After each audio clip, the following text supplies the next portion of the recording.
Hello. Hello भैया, अस्सलाम वालेकुम। वालेकुम अस्सलाम, क्या हाल है सुहेल? जी अल्हम्दुलिल्लाह, आप अच्छे हैं? मैं ठीक ठाक। जी सुहेल, आपको टाइम मिला था क्वेश्चन को प्रैक्टिस करने का? जी आपको टाइम निकालना पड़ता है, मिलेगा कहाँ से, बोलिए। हम्म, तो समझ आया था आपको? जी मैं आपका अभी 31 ही देख रहा था बैठ बैठ के। हम्म। क्वेश्चन 30 का जो ए है वो तो सिमिलर टू आपका इससे है ना, कल जो हम लोग किए थे हम्म। ना। यहाँ। ठीक है। बिल्कुल। बिल्कुल। जी जी। उसके बाद अच्छा, यदि वो डेट एक्सटेंड करता है तो इसका सबसे बड़ा डिसएडवांटेज जैसे कि हम लोग कल डिले किए थे तो उसमें तो हम लोग का तो कैश फ्लो का बेनिफिट था, ठीक है ना, क्योंकि कैश फ्लो देरी से बिल्कुल जा रहा पैसा तो बिजनेस में हम उसको जनरेट कर सकते हैं, ठीक है। ऐसा ही है। लेकिन यहाँ पे डिसएडवांटेज क्या होगा फिर तब? हाँ, अब ये आपने बताना है डिसएडवांटेज क्या होगा। ये अब इसीलिए तो ये हम सिनेरियो करेंगे। इसके इसीलिए तो ये फायदे होते हैं कि मुख्तलिफ सिनेरियो करने से आपको मुख्तलिफ ऑप्शंस पता लगती हैं। जी। जितने ज़्यादा आप मुख्तलिफ सिनेरियो करते हो उससे क्या होता है, आपका जो नॉलेज है वो बढ़ता है, मतलब एक्सपोजर आपको बढ़ता है ना, आपको आइडिया हो जाता है हाँ यार इस तरह का भी चीज़ पेपर में आ जाएगी तो फिर मैं क्या करूँगा। सही बात है। आपको बात समझ आई? हाँ।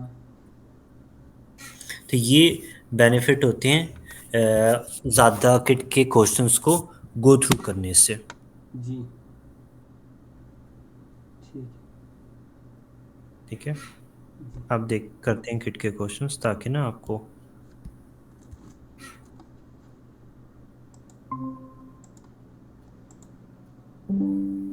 जी।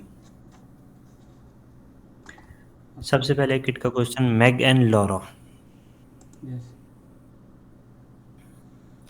सबसे पहले हम इसका रिक्वायरमेंट पढ़ते हैं। रिक्वायरमेंट पढ़ लेते हैं। 25 मार्क्स का क्वेश्चन है, प्रोफेशनल मार्क्स 5 मार्क्स है। सही। अब वो क्या है, पहला है पार्ट ए का 3 मार्क्स के लिए। 3 mark. Calculate the taxable trading profit of Empty Travel for each of the tax years 2022, 22-23, 23-24, before considering relief for the anticipated trading loss of the tax year 24-25।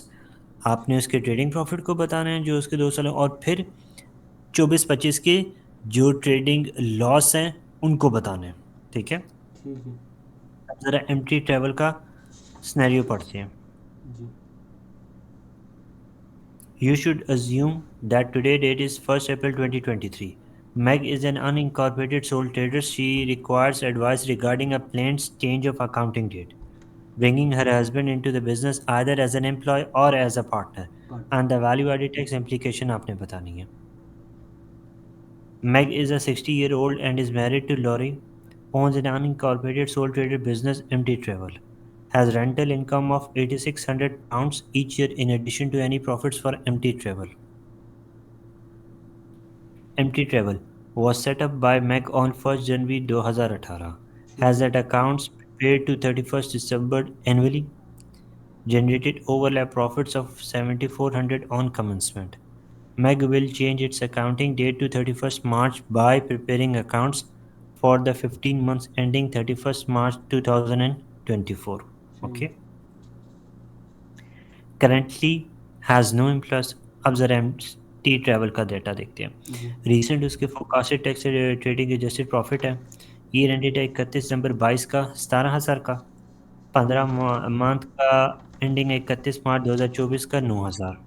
ठीक हो गया। सही। आपने क्या करना है, उसकी इम्प्लीकेशन बतानी है, और उसने क्या कहा था आपके पास उसके जो एंटिसिपेटेड ट्रेडिंग जो लॉस आएंगे 24-25 के, वो आपने बताने कि वो क्या उसकी क्या इम्प्लीकेशन हो सकती है अगर हैं तो। ठीक है। अगर हैं तो, क्योंकि उसने अगर बिफोर कंसिडरिंग, मतलब उसके लॉस कंसिडर होने से पहले कि उसके क्या ट्रेडिंग प्रॉफिट होंगे, तो ये हमें गिवन है। उनके हम ज़रा कैलकुलेशन करते हैं। पहला साल का तो 22 तेईस का प्रॉफिट दिया ही हुआ 31 दिसंबर सिमिलर। जी बिल्कुल एग्जैक्टली।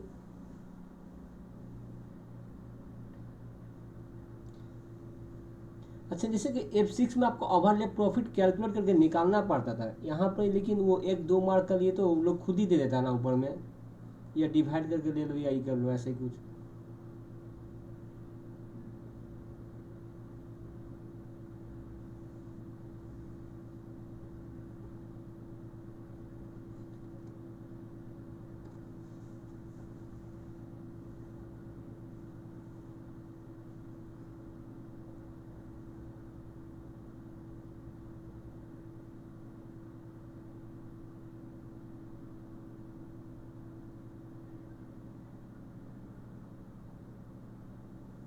हेलो।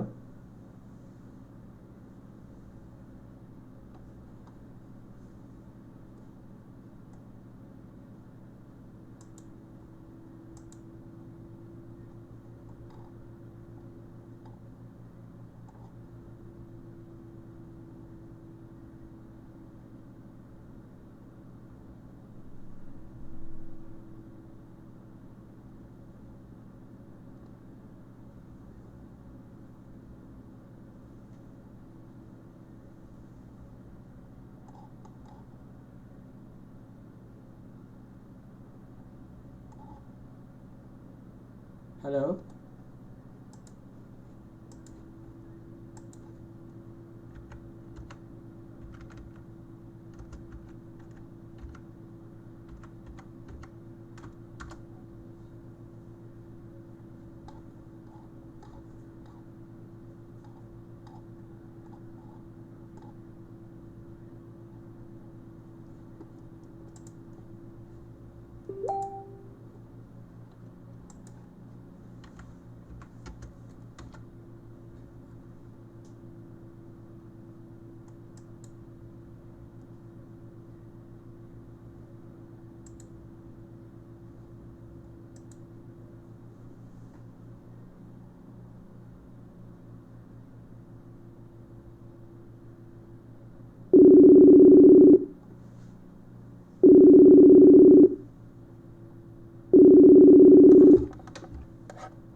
जी सुहेल, आवाज़ आ रही है आपको? यहाँ इसमें आ रहा, वहाँ क्या हुआ था? रिकनेक्ट करें क्या गूगल मीट में? पता नहीं क्या इशू हुआ है। इसको आप दोबारा मीटिंग से लॉग आउट करके ना हाँ। दोबारा मीटिंग को हाँ ज्वाइन जी करो। जी।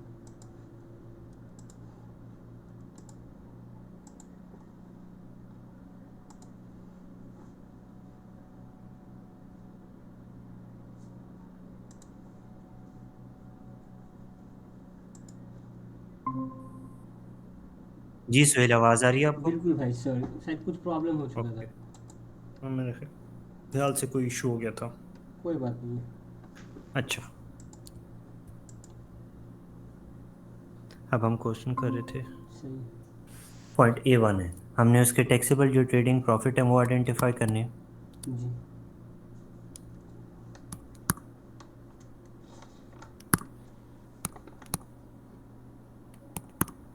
ओके,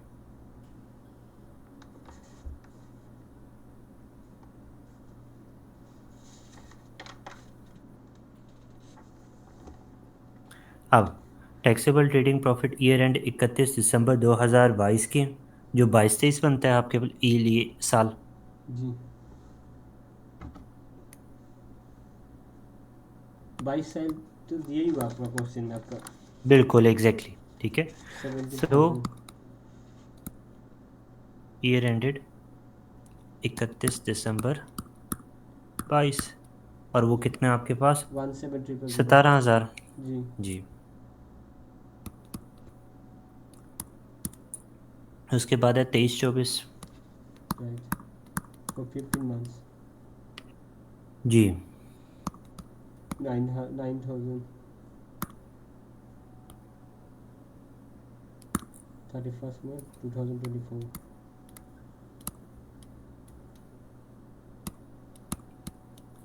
कितने हैं आपके पास? 9,000। हाँ।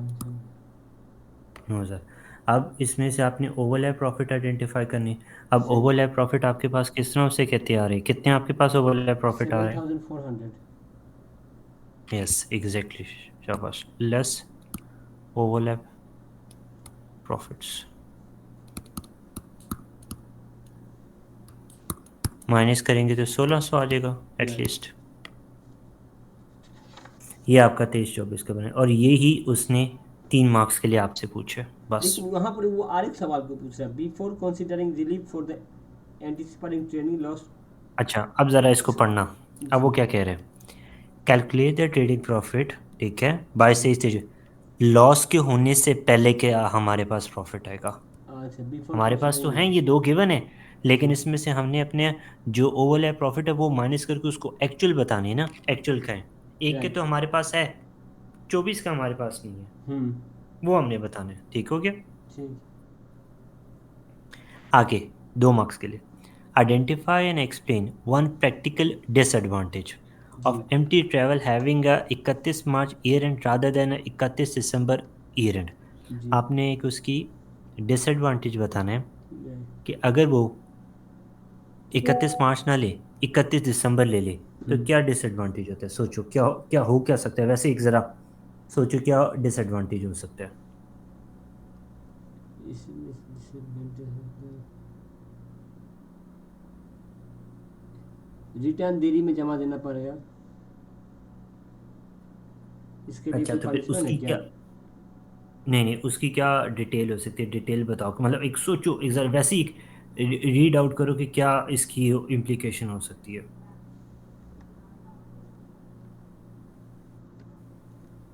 यही तो समझ में नहीं आ रहा इससे क्या हो सकता है,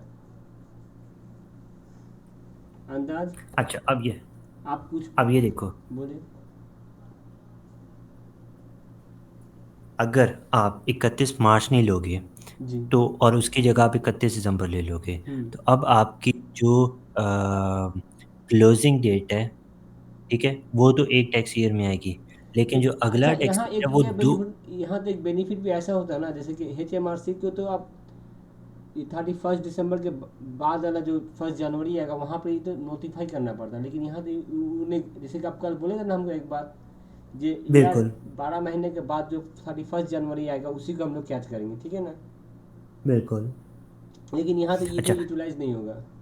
हाँ, अब यहाँ पर क्या उसे कहते हैं, इसका जो डिसएडवांटेज बनेगा, वो जी। क्या सबसे ज़्यादा जो इम्पोर्टेंट डिसएडवांटेज इसका बनेगा वो ये बनेगा कि इसमें 31 मार्च होने से क्या आपका बेनिफिट क्या होता है कि आपका टैक्स ईयर, डिले टैक्स देरी करके पे करना पड़ रहा है। जी, टैक्स ईयर और अकाउंटिंग ईयर क्या हो जाएंगे? सेम हो सिमिलर। जाएंगे। हाँ। तो वो तो डेफिनेटली बेनिफिट है आपके लिए, ज़्यादा फायदेमंद है। आपको डिफरेंट कैलकुलेशन नहीं करनी पड़ेगी, मतलब आपको अपने जो आपका अकाउंटिंग ईयर का प्रॉफिट होगा वो उसी पर ही आप टैक्स की कैलकुलेशन हाँ करोगे। सही। इधर क्या इश्यू होगा 31 दिसंबर के लिए, जो सबसे बड़ा डिसएडवांटेज है, जी। यहाँ पर आपका टैक्स ईयर डिफरेंट है। हम्म। ये आपका क्या है, ईयर एंड है, ऐसे ही जी। है। और मार्च आपका अलग है। हाँ। तो अब आपको दो कैलकुलेशन करनी पड़ेगी।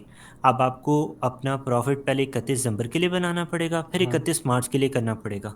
तो आपको एक्स्ट्रा मेहनत करनी पड़ेगी, मतलब एक्स्ट्रा वर्किंग, आपके एम्प्लॉयज़ को एक्स्ट्रा कैलकुलेशन करनी पड़ेगी, हाँ। उसको एक्स्ट्रा समझना पड़ेगा, कॉम्प्लिकेशन ज़्यादा होंगी। जी। जी, ये चीज़ समझ आई आपको? और फिर डेफिनेटली सिर्फ 3 महीने का टाइम फ्रेम होगा। उस 3 महीने के टाइम फ्रेम में आपको पता है टाइम लिमिटेशन होगी, टैक्स रिटर्न सबमिट करने में मुश्किल हो जाएगी बहुत ज़्यादा। ये आ, बात समझ आई आपको? लेकिन यहाँ पर तो सवाल वो नहीं किया, यहाँ पर ये पूछ रहा आपका, देखिए, identify and explain one practical disadvantage MD travel हाँ, हैविंग तो 31 मार्च। तो मैंने अगर यही हम तो लोग थर्टी प्रैक्टिकल ये फर्स्ट दिसंबर कर देते हैं। जी बोले। यही तो प्रैक्टिकल डिसएडवांटेज बता रहा हूँ कि आपका कम टाइम, एक आपको दो कैलकुलेशन करनी पड़ेगी प्रॉफिट्स के, ईयर एंड के लिए आपको अलहदा फाइनेंशियल स्टेटमेंट बनानी पड़ेगी, 31 मार्च के लिए अलहदा बनानी पड़ेगी, और वो जो दरमियान में 3 महीने का टाइम है उसमें आपके लिए पास टाइम कम होगा 31 मार्च की अपनी जो P&L है उनको बनाने का, ताकि उसके मुताबिक आप अपनी लाइबिलिटी, जो टैक्स लाइबिलिटी है, वो एस्टिमेट कर सको। ये सबसे बड़ा आपका डिसएडवांटेज है। नहीं ठीक है, आप समझे, ठीक है, क्योंकि जो थर्टी आप फर्स्ट समझ में आई? जैसे आपको 3 महीना टाइम मिलता है वो अकाउंट प्रिपरेशन करने के बाद फिर टैक्स कर, ठीक है ना। अब थर्टी जी जी, फर्स्ट मार्च आ जाने से हमारे पास टाइम कम मिलेगा, यही बात है ना। बिल्कुल। क्योंकि क्या? यहाँ पर तो इस सिनेरियो में तो आपको कोई मसला नहीं है, नहीं। जो आपका पी बन रहा है उसी पर होगा। इधर आपको फ़र्क होगा, यहाँ तो फ़र्क होगा आपका। हम्म। यहाँ ठीक है। तक आपने पहले 31 दिसंबर तक प्रॉफिट बनाया, उसके हाँ। अंदर 3 महीने का प्रॉफिट और ऐड करोगे, जी। तो फिर उसकी कैलकुलेशन के लिए आपके पास ज़ाहिर बात है टाइम है, क्योंकि कुछ छोटी चीज़ तो नहीं है ना कि यार 3 महीने का आपने प्रॉफिट ऐड अप कर, फॉर एग्जाम्पल पहले आपके पास यहाँ पर $100 आया, तो एज्यूम किया इन 3 महीनों में आपने $30 और कमाए, तो ऐड करके 130 पर टैक्स नहीं। ये कोई वो शॉप तो है नहीं, कंपनी है, तो कंपनी के डिफरेंट SOPs प्रोसीजर, सारी जो इम्प्लीकेशंस होती हैं वो डिफरेंट है। जैसे जी। ईयर एंड ऑडिट का आपको पता है कितने ज़्यादा इश्यूज होते हैं, इसी तरह जो टैक्स ईयर एंड होता है उसके भी डिफरेंट इश्यूज होते हैं। ठीक है। तो टाइम कंस्ट्रेंट आपके पास होगा, जो सबसे बड़ा डिसएडवांटेज है कंपनी के लिए। हम्म। ये पॉइंट समझ आया? हाँ आप समझ में आया। आर एक आर ठीक एक है। आर एक बोले थे डिसएडवांटेज, आर एक वन मोर, क्या कह रहे हो सेल? One more disadvantage. आपने तो एक बोला, और एक एक यदि इन फ्यूचर में शायद क्वेश्चन में टू डिसएडवांटेज मांगे तब। अच्छा, अब और फिर एक तो ये हो गया ना कि आपका ये जो टाइम फ्रेम है वो कम है। दूसरा आप क्या कहोगे, डेफिनेटली आपके ईच ईयर इसको मेंटेन करना, मतलब इनके रिकॉर्ड्स को मेंटेन करना बहुत ज़्यादा मुश्किल हो जाएगा। हाँ। तो ये आपका सबसे बड़ा डिसएडवांटेज है। आपने देखा होगा ना कंपनीज का क्या ऑब्जेक्टिव इंटेंशन क्या होती है कि यार जो टैक्स ईयर एंड है वो एक ही हो, ताकि उनको ज़्यादा से ज़्यादा वर्किंग ना करनी पड़े, उनके पास ज़्यादा से ज़्यादा रिकॉर्ड, मतलब जारी बात है वर्किंग ज़्यादा से ज़्यादा रिकॉर्ड अपने पास कैप्ट रखना पड़ेगा। तो जी। अगर डेट चेंज होगी तो ज़्यादा उनको अपने एम्प्लॉयज़ को उसके लिए यूटिलाइज करना पड़ेगा। हाँ ठीक है। ठीक है, जी। मतलब रिसोर्सेज ज़्यादा लगेंगे ना। अब वो हाँ। फाइनेंशियल रिसोर्सेज भी हो सकते हैं, ह्यूमन रिसोर्सेज भी हो ह्यूमन सकते हैं, और कोई रिसोर्सेज भी भी हो कंपनी नहीं। सकता है, लेबर बिल्कुल। लेबर कोई, ज़्यादा लग सकता है। जी बिल्कुल एग्जैक्टली, कोई भी कंपनी नहीं चाहती है कि यार उसका एम्प्लॉय एक ही काम को करता रहे। तो जारी बात है अगर आपके ये डिफरेंट हो गए, हर साल उनको अपना बंदा एक पूरा इसके लिए नॉमिनेट करना पड़ेगा जो इस काम को लुक आफ्टर करेगा, तो वो मुश्किल है। जी ठीक है। आगे देखते हैं।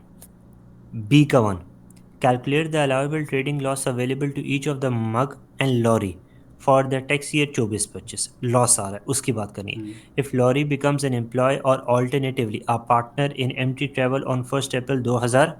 2024। अब ज़रा इसका पढ़ते हैं। Empty travel and the future. From 1 April 2024 Meg husband Lorry will start to participate in the business. Meg will either employ Lorry part-time paying him an annual salary of 12,000, hmm. the commercial rate for the work he will perform. ठीक हो गया? Admit Lorry into the business as a partner sharing profits and losses in the ratio 75% to Meg and 25% to Lorry. Lorry. The business is expected to generate a tax adjusted trading loss 24-25 के लिए 20,000 before making payment to Lorry. हम्म। The business is expected to become profitable again 25-26 में। और profit कितना हम expect करेंगे, exceed नहीं करेगा 30,000 पर एनम से। ठीक हो जी। गया? जी। लॉरी की एज है 63 years old, employed for many years by Haig limited, earning gross annual remuneration of 60,000 until 31 March 23। Annual dividend receive करिए 18,000 की। करंटली कोई सोर्स ऑफ टैक्सेबल इनकम नहीं है। अब ज़रा आप इन दोनों को ना ज़रा आराम से सुकून से पढ़ो, फिर हम इसके जो ट्रेडिंग लॉस की वर्किंग है ना वो हम्म। आइडेंटिफाई करते हैं। ठीक है। देखिए लॉरी किंतु वो लड़का है, ठीक है। आप एक नहीं नहीं, गलत, आप, क्या हुआ ठीक, है? लॉरी उसका हस्बैंड है, ठीक है। लॉरी एक हस्बैंड है लेकिन लॉ हाँ मैग लॉरी। हस्बैंड लॉरी, हाँ मैग हस्बैंड लॉरी, बिल्कुल लॉरी। ठीक है, लॉरी के देखिए पार्ट टाइम जॉब करके यहाँ पर 12,000 सैलरी पा रहा, लेकिन वो 2023 हम्म में एडिशनल इनकम क्या हुआ आपका, देखिए 60,000 रेमुनरेशन ही फिलिप मिला, ठीक है। 2023 में हम्म। मार्च 22 पहले तेईस। इसको पढ़ लो ना, पहले इसको पढ़ लो, ये जो एमटी ट्रैवल के लॉसेस है ना इसको ज़रा ध्यान से पढ़ो, परसेंटेज को ठीक है। आराम से, The फिर हम business is देखते हैं। expected generate tax adjacent trading losses in the tax year 24-25 20,000, 20,000 में 24 20,000 लॉस किया, ठीक है ना, before making any payment to Lorry, बिना पेमेंट किए अभी लॉस किया। सिर्फ आराम से पढ़ो, उसकी कैलकुलेशन पर ना सोचो, अभी सिर्फ आराम से पढ़ो ताकि समझ आ जाए कि क्या क्या पॉइंट है। जी। The business is expected to become a profitable, आप सोच रहे business profitable in the tax year 25-26 and thereafter profit are not expected to exit 30,000 per year for the foreseeable future. उसके बाद बोल रहा है Laurie 63 years old man, he was employed for many years by Hog Limited, earning gross annual salary remuneration 60,000 बाबा, खाली remuneration, he received annual dividends 18,000 per year, this is currently his only source of taxable income। जी। पढ़ लिया, हाँ। समझ आया थोड़ा सा? जी। आप देखते हैं इसके। जी। अब हमने क्या निकालना है, उसका अलाउबल ट्रेडिंग लॉस निकालना है मैग और लॉरा का, ठीक है। और हाँ। लॉरा एम्प्लॉय है तो हम्म। पहले डेफिनेटली सी बात है, हम पहले लॉरा का जो ट्रेडिंग एडजस्टेड लॉस है वो निकालेंगे और उसकी सैलरी के मुताबिक उसकी वर्किंग करेंगे। ठीक है, तो हम लोग को पहले लिखना है if Laura as a employer. बिल्कुल एग्जैक्टली। हमने लॉस निकालना है।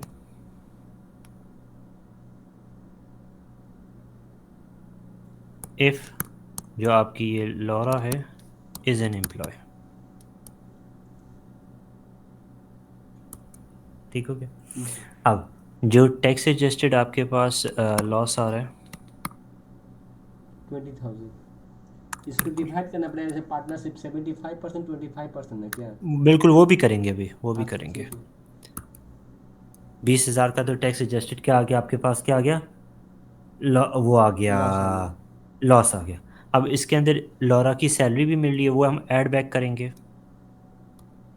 जो इसकी एम्प्लॉयमेंट इनकम है। कितनी है सैलरी इसकी, 12,000। 12,000, ठीक हो गया।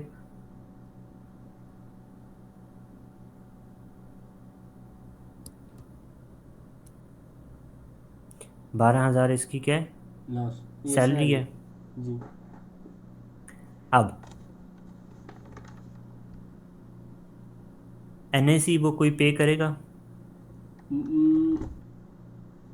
एनआईसी, अच्छा सवाल किया। मालिक कंपनी जो दी देता था तो फिर क्लास 2 एनआईसी है, अगर मालिक दे। अब बताओ एनआईसी आएगी या नहीं आएगी, जो सबसे ज़्यादा इम्पोर्टेंट है। हम्म, अच्छा एनआईसी कब कब आता कब नहीं आता ये हमको नहीं पता मेरे भाई। अच्छा कोई मसला नहीं, अब देखो एनआईसी सुहेल, आपके जैसे मैंने आपको बताया था, अभी हम दो एनआईसी की बात करते हैं, वो जो दूसरी एनआईसी है वो डिफरेंट है, जो बेनिफिट्स पर है वो डिफरेंट है। जी। एक है एम्प्लॉय, जो आप जो भी कमाई करोगे, जो भी आपकी कमाई होगी हाँ। उस पर आपको एनआईसी पे करना है, ठीक है। ठीक है। दूसरी वो है जो आपका एम्प्लॉयर आपके देख। बिहाफ पर पे करेगा, हाँ ठीक है। ठीक है, जो आपका मालिक है, कंपनी का मालिक है। हाँ। तो अब इस केस के अंदर हैग लिमिटेड उसका मालिक है लॉरा का, ठीक है, हाँ। ऐसे ही है। जी। अब वो एनआईसी मतलब इस ज़ुमरे के अंदर कोई नहीं पे करेगा। अब वो क्यों नहीं पे कर रहा होगा, कि जब भी आपकी जब सैलरी, जो फॉर एग्जांपल जैसे इसकी सैलरी कितनी है लॉरा की, वो कितनी है, 12,000। 12,000 है। जी। अगर आपका जो एनुअल अलाउंस का जो कंट्रीब्यूशन आता है वो 5,000 से कम होता है, तो हाँ। आपकी जो एनुअल ये एनएससी है वो एग्जेम्प्ट हो जाती है, वो आपकी ज़ीरो हो जाती है। 5,000 से आपको जो का मान तो आपको जैसे कि हम बोले सेविंग्स इनकम यदि हम्म। आपका 5,000 से नीचे आता था आप 0% टैक्स रेट देते, ठीक है ना? हाँ हाँ। अब नहीं समझो, जी। जो आपकी एनुअल एग्जेम्प्ट अलाउंस है ना, हाँ। अगर वो कवर करता है आपका 5,000 का, ठीक है, तो अच्छा। तब आपका जो एम्प्लॉयर की एनआईसी है वो पेबल नहीं होगी, ओके। ठीक है। तो जी। इस केस के अंदर ज़ीरो आ जाएगा। क्यों? उसका तो सैलरी आपका 12,000 है ना? यही तो यही तो आपको बता रहा हूँ जी। कि यार जब आपकी एनएसी कब आपकी पेबल नहीं होगी, मतलब किस सिनेरियो के अंदर पेबल नहीं होगी, जब आपका जो 5,000 का जो एनुअल अलाउंस है वो कवर हो जाता है हाँ। आपकी सैलरी से, जी। तब आपको एम्प्लॉयर की एनएसी नहीं लगता है। इंक्लूड करनी, ठीक है। जी। अभी कितना आ जाएगा, 32,000। 32,000। तो आपका जो ये लॉस है, अच्छा वो अलाउेबल लॉस है लॉस इसका। नेगेटिव में जा रहा हम लोग इसी से ना, अगर यदि वो जी जी पॉजिटिव 5,000 तक रहने से हम लोग एम्प्लॉई एनआईसी नहीं लगता, ठीक है ना? जी बिल्कुल एग्जैक्टली, ठीक हो अच्छा। गया, इस वजह से। जी। अब ये आ गया, 32,000 आ गया, अब जी। डेफिनेटली अब हम इनको अपोर्शन करेंगे। और ये याद रखना है कि ये जो 32,000 की हम बात कर रहे हैं, जी ये भैया। अलाउेबल जो लॉस है ये किसका बन रहा है, ये। मैग का बन रहा है, ये याद रखना है आपने। ये लॉस तो कंपनी का है ना अभी। हाँ नहीं नहीं नहीं नहीं नहीं नहीं नहीं, अच्छा। ये चीज़, एक मिनट समझा तो मैं ये लिख लूँ, अब देखो दोबारा समझने। जी। मैग क्या होगा, एम्प्लॉय करेगा लॉरा को पार्ट टाइम, हम्म। वो पे करे 12,000 की सैलरी। हमें एक दे रहा, ठीक है। जी आई बात समझ आपको। हाँ। और दूसरा वो फिर पार्टनरशिप पे होगा, जो भी मतलब ये लॉस आएगा उसकी बेसिस पर उसको, अब ये है लॉस, ठीक टैक्स है। जैसे जो लॉस है लॉरा के लिए, बिफोर लॉरा को पैसे पे करने से पहले का जो लॉस है वीज़ा, तो लॉरा को पैसे पे करने के बाद कितना लॉस आ जाएगा, वो 32,000 आ जाएगा। उस ठीक। 32,000 को हम 75 और 25% पर डिस्ट्रीब्यूट करेंगे ताकि देखें कि यार मैगो को कितना जाता है और लॉरा को कितना जाता है। ठीक है। किसकी बात करें, इस 20,000 के लॉस की बात हम्म। करें, इसको डिस्ट्रीब्यूट करें क्योंकि हाँ, ये 12,000 तो लॉरा का है, वो उसकी अपनी ज़ाती मतलब इनकम है। वो हमने तो कंपनी से इस बीस सैलरी हजार दी है के वो तो जी आपका प्रॉफिट का ऊपर या लॉस के ऊपर 70%, 75-25 होगा, ठीक है ना? एग्जैक्टली बिल्कुल। सही तो है। अब आपके पास टोटल की जो है वो है 20,000। जी। मैगो को कितना जाएगा और 75। लॉरा को कितना जाएगा? इसका जाएगा 75%। पंद्रह तो हजार कितना आ जाएगा, मेरा ख्याल है कोई 15,000 आ जाएगा। और यहाँ कोई 25% बच जाएगा। जी, 5,000। सो 5,000 ये होगा आपको। ठीक है।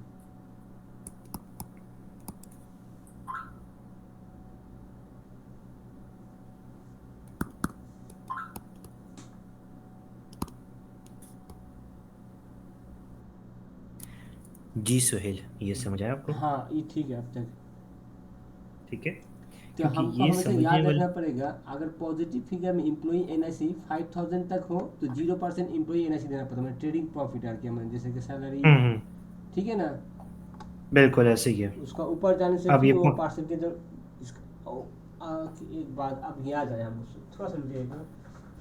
वही जो आपका जैसे कि, लेकिन यहाँ पर ये जो बोल रहा आपको, जैसे कि ये क्या बोला था, जो 1 पाउंड टू 12.570 नील, कहाँ पर? वही जो आपका नेशनल इंश्योरेंस कंट्रीब्यूशन है ना, एक फॉर्मेट, हाँ हाँ। उसमें जैसे कि क्लास 1 एम्प्लॉई 1 पाउंड से लेके ओके। 12,570 तक नील है।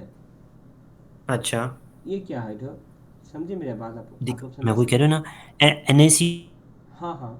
डिफरेंट है, वो पूरा टॉपिक है जिसको समझने की ज़रूरत है। अच्छा। अब जैसे आपको बताया इस ज़ुमरे के अंदर आपकी NAC, हम एम्प्लॉयर के बारे में जिक्र करें क्योंकि एम्प्लॉयर कौन है, मेगा, जिसने लॉरा को हायर किया हुआ है, उसकी हम बात करेंगे ना, वो फिर मैं पे ओ ठीक करेगा है, यहाँ पर। मैं नीचे दिया हुआ एम्प्लॉयमेंट अराउंड 5,000, ठीक है। जी जी जी। ठीक ये हो गया। मैंने, तो वो जी बोले।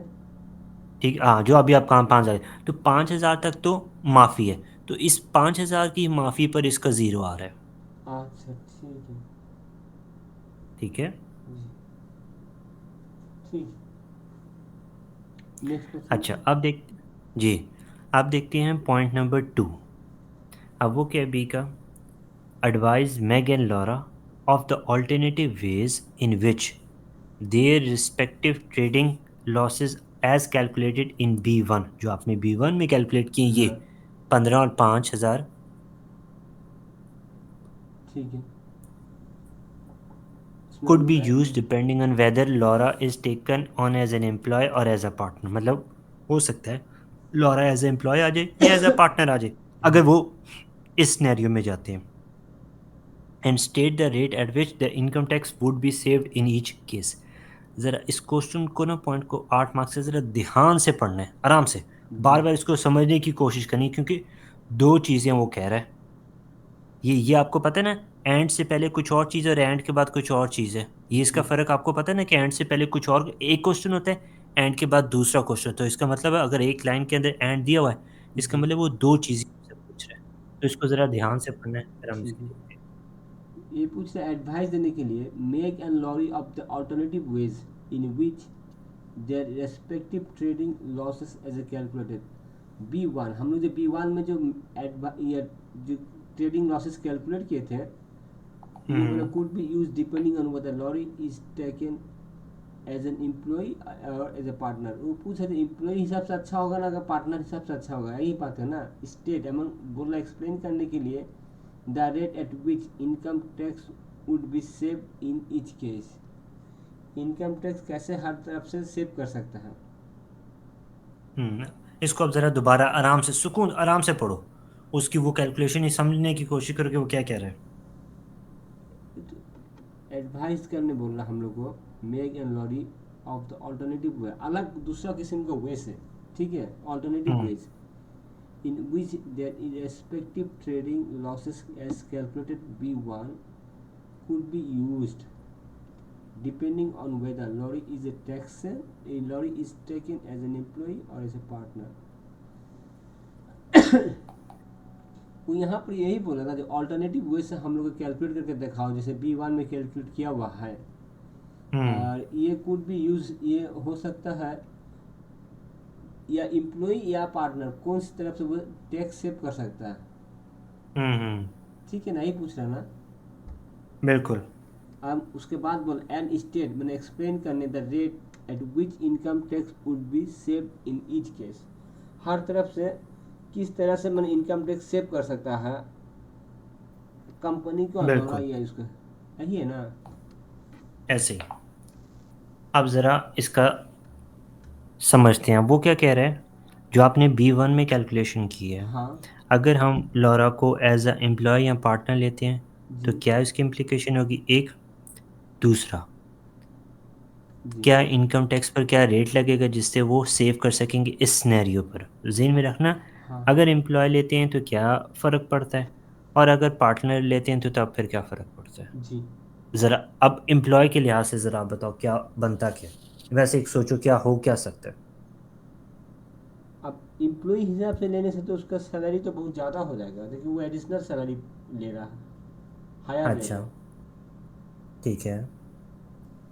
ठीक है, फिर और वहाँ ये ज़हन में रखना है, जी हमने दोनों की बात करनी है, जी मैग और लॉरा की। ये हाँ ज़हन में आपने बात रखनी है क्योंकि हमने दोनों की बात करनी है। वो दोनों की कह रहे हैं कि दोनों अगर ये सिनेरियो या एक ऑप्शन अडॉप्ट करते हैं तो क्या उसकी क्या इम्प्लीकेशन हो सकती है। ठीक है। अब सबसे पहले तो हम क्या देखेंगे कि अगर मैग है वो करता है तो फिर क्या उसकी क्या इम्प्लीकेशन होगी। हाँ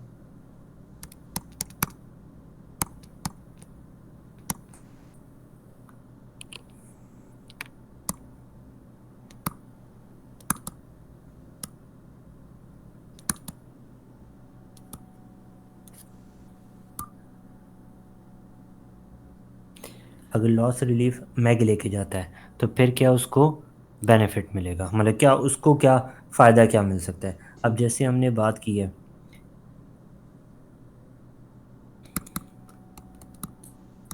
टोटल जो लॉस है 20,000। 2024-25 में मैग की बात हो रही है, फॉर मैग, अच्छा। इंक्लूडिंग डेफिनेटली लॉरा का सैलरी भी है ना। वो कितने हैं, सैलरी 32,000। ने 12,000 है ना।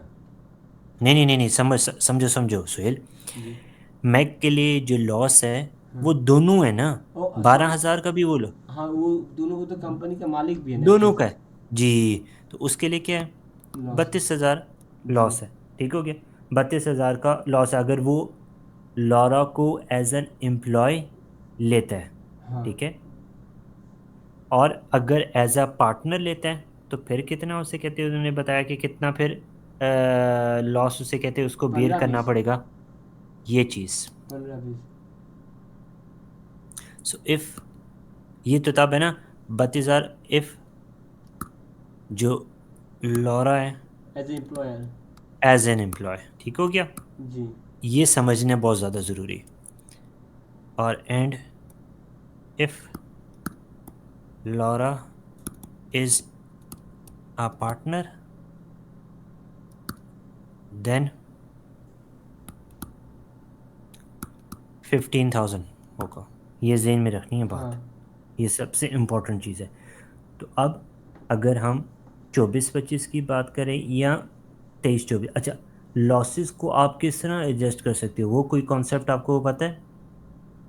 लॉसेस को जैसे कि आप बोलिए, एक है लॉसेस को कैरी फॉरवर्ड किया जाता है यदि ये ट्रेडिंग रहा ठीक है।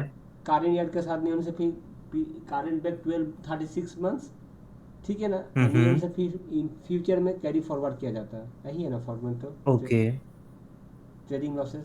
अच्छा, अब देखो, जो ये तो आ गया ना 24-25 का, उसने 23-24 की भी बात हमारे साथ की हुई है। बल्कि 23-24 की बात नहीं की, 23-24 को तो हमने अभी ऊपर निकाला जी। था। लॉसेस को तो चार भाग से भाग किया जाता है, एक तो ट्रेडिंग लॉसेस, एक तो कैपिटल गेन लॉसेस, और एक है आपका जाकर नॉन लॉन। जो हम्म। लॉन होता है वो आपका जैसे कि शेयर में इन्वेस्ट कर लिए या प्रॉपर्टी लेट भाड़ा हम्म। के लिए, ठीक है ना, लॉन लेके। हम्म। तो ये तीन न चार ऐसे डिपार्टमेंट है, चार सेक्टर में भाग किया जाता अच्छा। है, ठीक है ना। जैसे कैपिटल गेन हो, अब ये देख, कैपिटल लॉस हम फ्यूचर में हम एडजस्ट कर सकते हैं, ठीक है। दूसरा इसका क्या पॉइंट हो जाएगा कि जो लॉस रिलीफ अवेलेबल है अगेंस्ट जो मैक की इनकम्स हैं 2024-25 के। जी। सो जो loss relief available against Meg income for 2024-25 and 23-24। ठीक है। ठीक हो गया। अगर हम 23-24 या 24-25 की बात करें, 24-25 में अगर हम आ जाए, तो 24-25 में उसने कोई उसकी इनकम बताई भी है यहाँ पर? हाँ, मुझे रेमुनरेशन मिल रहा है 60,000, नहीं, वो वो रेंटल ये है इनकम है एक ऊपर। 8600 की उसकी रेंटल इनकम है हाँ। मेक की। ये क्या है, इसकी 24-25 की खाली इनकम है। सो ओनली 8600 रेंटल इनकम हम्म। इन 24-25। ठीक हो गया। हम्म। एंड 23-24 के लिए इधर हमने ये ऊपर निकाल लिया, कितना उसे कहते हैं, 1600 की उसकी इनकम है। ओवरलैप जो बात क्या आया था। जी, 1600 की इसकी इनकम इधर है। हम्म।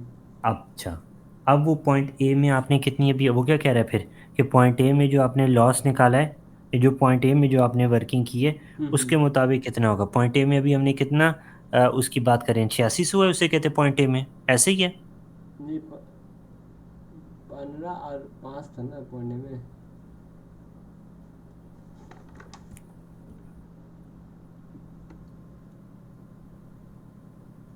ये है ना, ये 8600 है ना रेंटल इनकम हम्म। 24-25 के लिए। हाँ। तो 24-25 की इसकी इनकम कितनी है? 8600 की है। अब जो दोनों टैक्स ईयर को अगर हम देखें, हम्म। इसमें भी पर्सनल अलाउंस कवर्ड हो जाता है, इसमें भी पर्सनल अलाउंस कवर्ड हो जाता हाँ। है, ऐसे ही है। ठीक है। तो वो कोई टैक्स कोई सेव कर रहा होगा इस सिनेरियो के अंदर अंदर, हम्म। या नहीं करेगा? हाँ। डेफिनेटली नहीं करेगा, ये नहीं कर रहा होगा टैक्स, करेगा बताओ। ना। बिल्कुल नहीं, किस तरह करेगा? देखो, जो जी। लॉस है, हाँ। आपके पास लॉस है, आपने क्या करना होता है, अपनी करंट इनकम से माइनस करना है और लास्ट ईयर की इनकम से माइनस करना है, ऐसे ही करना है।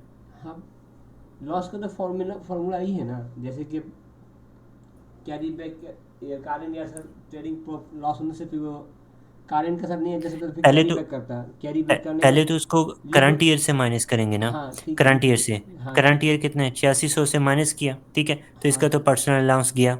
हाँ ठीक हो ठीक। गया। गया। बाकी जो भी बचा लॉस, जितना भी बचा, जी। वो पिछले साल के 1600 की इनकम से गया, हम्म। उसका भी पर्सनल अलाउंस किया। ठीक है। तो इस कॉन्टेक्स्ट के लेकिन अंदर वो तो अब, लिफो सिस्टम बेसिस में जाता है ना, लेकिन हम लोग के पास यहाँ पर खाली एक ही है, इसी से हम लोग 1600 से बात दे रहे हैं, ठीक है ना। नहीं नहीं, अब देखो ना, अगर हम करंट ईयर की खाली बात करें, अगर हम करंट ईयर की बात करें, हाँ। 24-25 में 8600 से माइनस किया उसको, हाँ जितना भी ठीक। लॉस था कवर अप किया, हाँ कवर किया। पर्सनल अलाउंस क्या हो गया, वेस्ट हो गया, हाँ। ऐसे ही है। जी।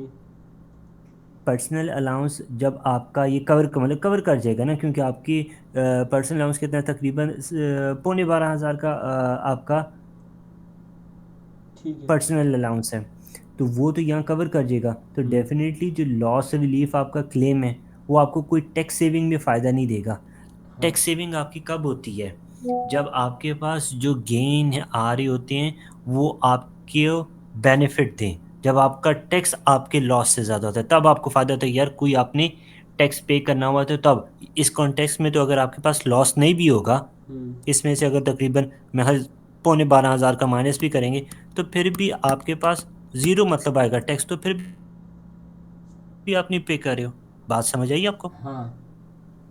आगे ठीक। बात समझ। हाँ। तो यहाँ पर आप लॉस माइनस करो ना करो, जी। टैक्स तो फिर भी नहीं सेव हो रहा आपका। हाँ, तो नहीं हो रहा। लॉस रिलीफ इधर अप्लाई करने से आपको कोई बेनिफिट नहीं हो रहा ठीक है। 24-25 में। ये पॉइंट समझ आया? हाँ। ठीक है। जी। अब अब आगे बात करते हैं कैरी फॉरवर्ड की। अगर हम आगे कैरी फॉरवर्ड करते हैं 25-26 के अंदर, ठीक है। तो अगर 25-26 में करते हैं तो 25-26 के लिए इधर उसने कोई हमें चीज़ बताई है 25-26 के लिए। एक सेकेंड, ये 25-26 के लिए वो क्या कह रहा है, आप एक्सपेक्ट कर रहे हो प्रॉफिट 30,000 का, तो डेफिनेटली 30,000 की इनकम में 30,000 पर आपका कितना परसेंट का प्रॉफिट ओ टैक्स लगेगा? 20% का आपका लग रहा होगा। हाँ, और हाँ, 20%। डेफिनेटली इस पर आप लॉस अपना सेव करोगे और लॉस क्लेम करोगे, और आप 20% का टैक्स सेव कर रहे होगे 25-26 पर। हाँ, ठीक है। ये पॉइंट समझ आया? जी। So by applying loss relief in 24-25 will not help us to save tax. However,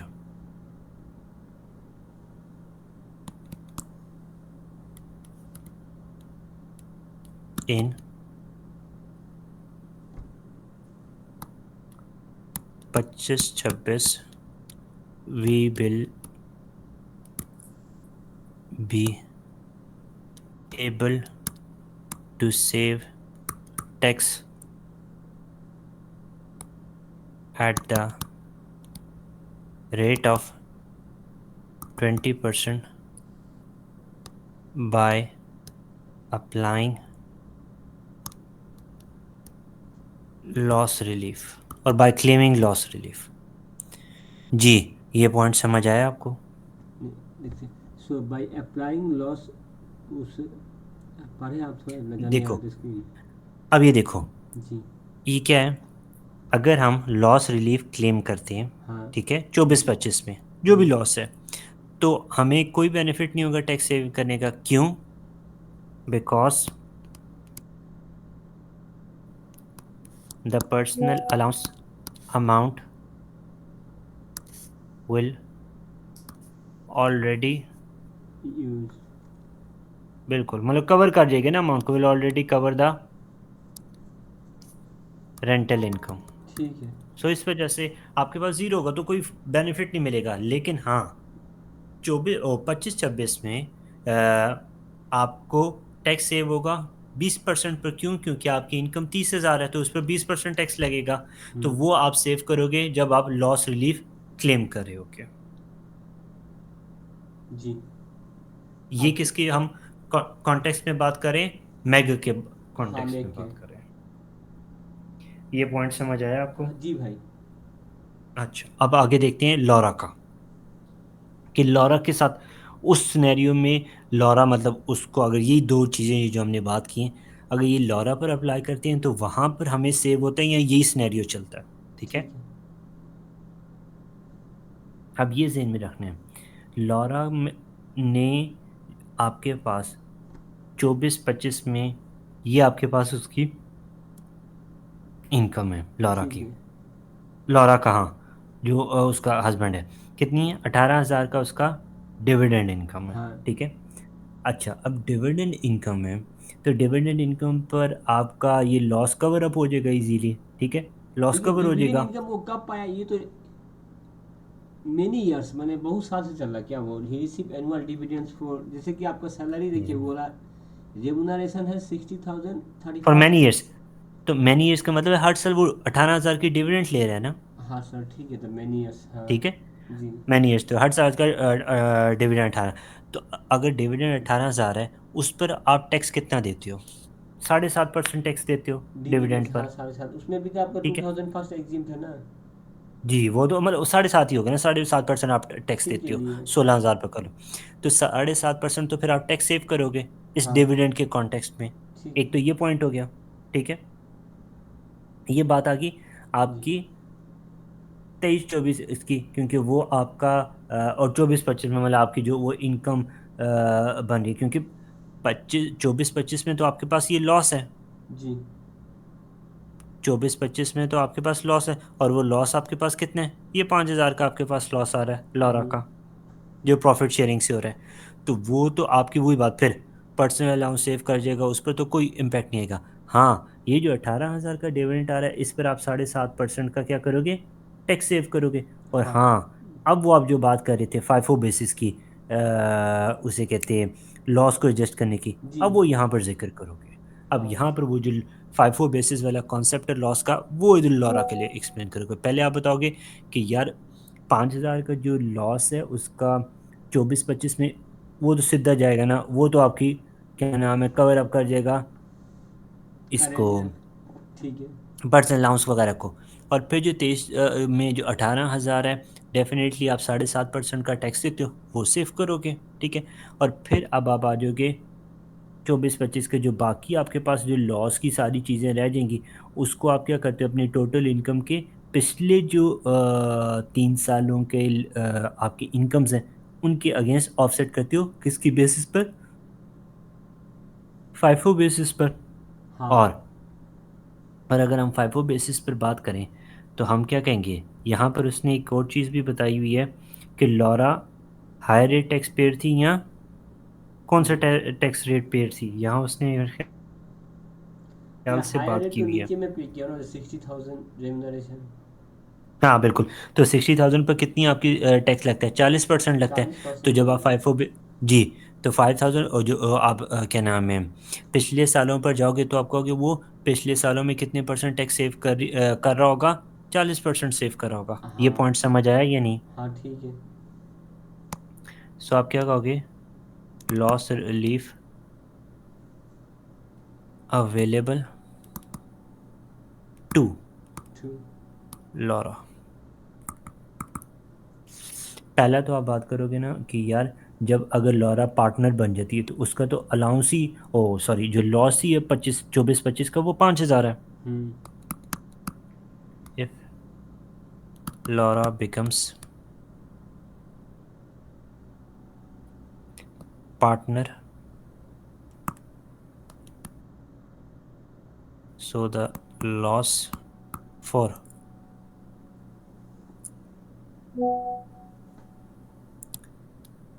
24-25 is 5,000, ऐसे ही है। हाँ। 24-25 का वो क्या है, 5,000 का लॉस है, जो इसका ट्रेडिंग लॉस आ रहा है। तो उसकी जो टोटल इनकम है, क्योंकि हर साल डिविडेंड इनकम है उसकी 18,000 की, तो जो 23-24 में 18,000 की, वो 24-25 में भी उसकी 18,000 की इनकम है। जी बिल्कुल। And as he will be receiving dividend income of 18,000 in 23-24 also, and 24-25 also.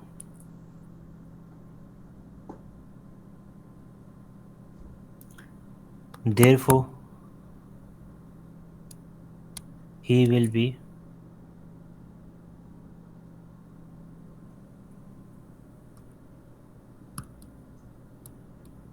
saving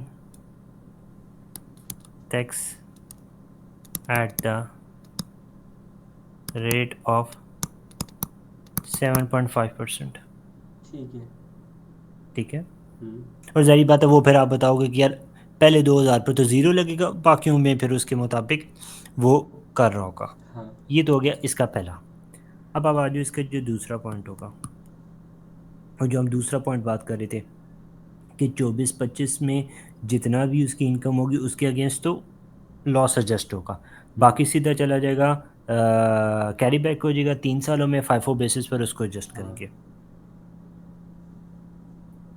any loss remaining will be carry back and will be adjusted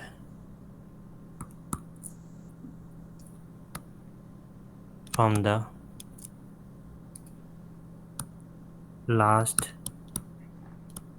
3 years incomes on FIFO basis. ठीक हो गया? And as he is earning £60,000 per annum, जी therefore he will be saving 40% tax. 60,000 उसकी येंगे तो जाहिर सी बात है कितने परसेंट टैक्स सेव करेगा जब ये लॉस को एडजस्ट कर होगा 40%। हाँ ठीक ये समझ आया आपको? जी ठीक है ना। ठीक हो गया? अब देखते हैं इसका आखिरी पार्ट 4 मार्क्स के लिए। जी अब वो क्या है? Explain the value added tax VAT effect of empty travel purchasing their services from the overseas supplier rather than the UK supplier। आपने इम्प्लीकेशन बतानी है कि वो सर्विसेज ले रहे हैं ओवरसीज सप्लायर से, तो क्या इम्प्लीकेशन होगी वैट की? रादर यूके सप्लायर से। अब ज़रा पढ़ते हैं। Empty Travel is registered for the purposes of the VAT. Empty Travel currently buy standard rated marketing services from a UK supplier who is VAT registered. Empty travel can buy the same services from a supplier located in an overseas country with the rate of VAT 12%। अब ज़रा इसको पढ़ो ये और तो फिर आप बताओ। पॉसिबल नहीं है। अब जो प्रोडक्ट आपका मुल्क में मिलता है उसका पर 20% वेट चार्ज करेगा, जो बाहर से लाने से 12%। ये तो अनफेयर हो जाएगा ना फिर। हाँ, तो अब ये बताओ ना कि क्या उसकी इम्प्लीकेशन है यहाँ पर? रिवर्स चार्ज इम्प्लीकेशन लगेंगी या नहीं लगेंगी? अब जब डोमेस्टिक यूके से किनने से तो आपका वेट चार्ज ज़्यादा पड़ेगा, तो प्राइस ज़्यादा बाहर जाएगा, तो आपका सेल्स कम जाएगा ना साहब। ये तो नॉर्मल ये है। अच्छा, तो फिर तो ओवरसीज से कितना ही बेनिफिट है, लेकिन ओवरसीज से किनने से आपका इंडस्ट्री में तो इम्पेक्ट पड़ेगा ना। अब उसके क्या आपके क्या उससे ये होगा? B2B बिजनेस से यूके से आप जो भी वो काम करोगे डेफिनेटली जो स्टैंडर्ड रेटेड आपकी यूके सप्लायर्स होती हैं उन पर 20% आपका लगता है, ठीक है? तो बिल्कुल सही है। यहाँ पर आपके जो इनपुट वैट होगा वो आप रिक्लेम कर सकोगे नॉर्मल वे पर, क्योंकि नहीं, आप बाहर आप से जब सामान रिक्लेम मंगा रहे हो करें ना। ठीक है, लेकिन आप जब सेल करिएगा तो आप तो फिर कस्टमर से तो उसके ऊपर तो प्राइस फिक्स करके लेना पड़ेगा ना, तो दाम ज़्यादा हाँ, पड़ेगा। उसको तो कोई फ़र्क नहीं। वो क्या कह रहा है कि आपने जो परचेजेस कर रहे हो सर्विसेज की ओवरसीज सप्लायर पर, हाँ उस पर वैट की क्या इम्प्लीकेशन होगी? ठीक है। उसका ये है क्योंकि ये तो आप वैट रजिस्टर्ड है ना, ये तो हाँ वैट रजिस्टर्ड है। तो ठीक है। वैट रजिस्टर्ड है तो यहाँ पर कस्टमर को जो बेचेगा यूके को वो तो 20% ही बेचेगा, हाँ लेकिन जो परचेजेस कर रहा है उस पर वो क्या कर सकता है? इनपुट वैट रिक्लेम कर सकता है रिवर्स चार्ज के मुताबिक। क्यों? क्योंकि वो क्या है? वैट रजिस्टर्ड है। पर हाँ, जो ओवरसीज उसका जो वैट हो जाएगा वो इररेलेवेंट हो जाएगा उसके लिए। ठीक है। ये लेकिन पॉइंट समझ आया? हाँ समझ में आया, लेकिन आप एक बात समझे, जैसे कि ओवरसीज 12% होने से तो फिर काफ़ी सारा इंडस्ट्री के लिए साइड इफेक्ट है। आपने ये बात नहीं समझे। नहीं नहीं, वो हाँ, वो इंडस्ट्री की बात वो डिफरेंट है। हम एमटी के पर्सपेक्टिव से बात कर रहे हैं ठीक है कि एमटी। उसकी जी उसकी क्या हो गया? उसका ये होगा, पहला क्या पॉइंट आ जाएगा कि या ये वैट रजिस्टर बिजनेस है, तो उसके लिए क्या कहते हैं, ये यूके सप्लायर्स ही कंसिडर होंगी, क्योंकि जब उसने कस्टमर को सेल आउट करना है तो 20% तो वैट चार्ज करना ही करना है। बिल्कुल। ठीक हो गया? दूसरा, इनपुट जो वैट उसके एक्सपेंसेस लगे उनको वो क्लेम कर सकता है क्योंकि वो वैट रजिस्टर्ड है। और जो भी उसकी सर्विसेज होंगी ओवरसीज़ की वैट की, वो इररेलेवेंट हो जाएंगे। हाँ तो वो एम्प्टी ट्रैवल इस सिनेरियो में सेम ऐसे ही ट्रीट किया जाएगा जैसे जो लोकल सेल है। सप्लायर से सामान खरीदता है, तो कोई फ़र्क नहीं होगा। जी ये पॉइंट समझ आया? हाँ ठीक ठीक है। है। जी जो सबसे ज़्यादा इम्पोर्टेंट चीज़ है वो क्या है?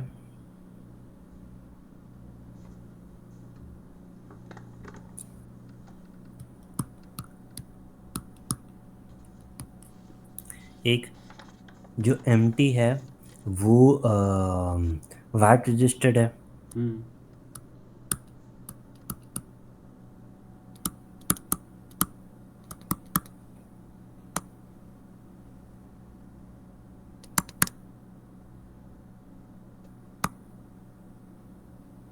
therefore all his supplies will be charged at 20% while selling to customer। जी जो भी वो अपनी सप्लाई करेगा उस पर 20% चार्ज करेगा, ठीक हम्म है।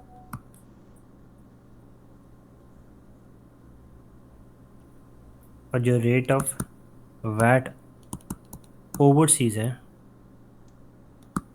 वो उसके लिए इरेलीवेंट होगा इस सिनेरियो के अंदर। हम्म क्यों? क्योंकि वो वैट रजिस्टर्ड है। और जो इनपुट वैट एक्सपेंस है कैन बी क्लेम्ड, हाँ जितना भी उसका आएगा वो क्लेम कर सकेगा हम्म गवर्नमेंट से, ठीक है। ही विल बी सॉरी नहीं, ये आपका आ जाएगा the purchases will be considered as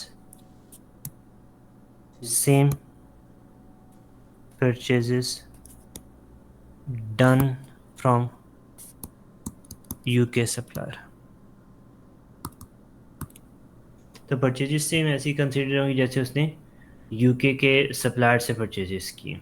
जी तो कोई डिफरेंट नहीं होगा, जैसे नॉर्मल आप यूके से परचेजेस करके बाकी सारी वर्किंग और उसकी इनपुट वैट और आउटपुट वैट को एडजस्ट करके आप वैट पे करते हो, इधर भी ऐसे ही होगा इसके जी एमटी ट्रेवल के केस के अंदर।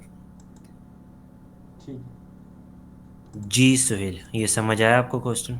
जी समझ आया, लेकिन उससे हमको अभी थोड़ा देर हम भी देखते हैं, समझे ना, लास्ट का तरफ कुछ क्वेश्चन रह जाएगा तो हम कल आपसे डिस्कस करते हैं। हम्म, ठीक है। ठीक है।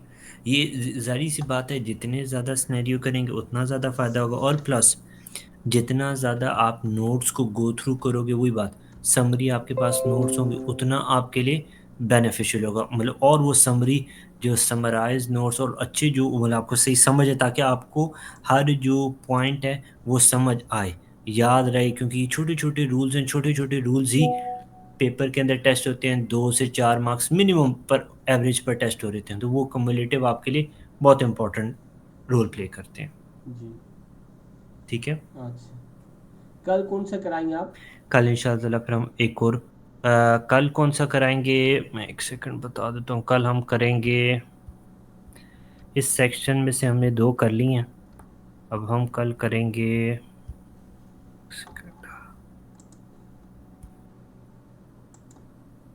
अच्छा, कल हम करेंगे एम्प्लॉयमेंट के पार्ट से क्वेश्चन नंबर 27, 27। याकून लिमिटेड एंड डाइकोन, मार्च जून 21 का पेपर है। ठीक है। मार्च जून 2021 आप कैसे देखते हैं? मेरा तो एग्ज़ाम की मैसेज लिखा हुआ नहीं है, जैसे कि आप बोले ना। ये जो आपके ये जो किट है, ये आपके पास नहीं है किट?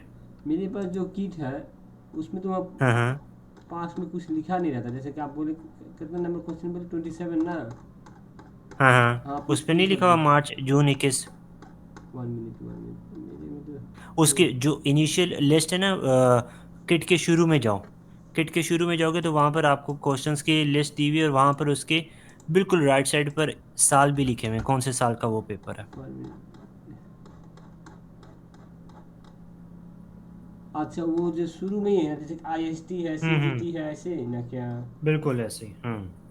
तो वो और हम करेंगे क्वेश्चन नंबर 27 एम्प्लॉयमेंट का, ठीक है भाई, 27। ठीक है।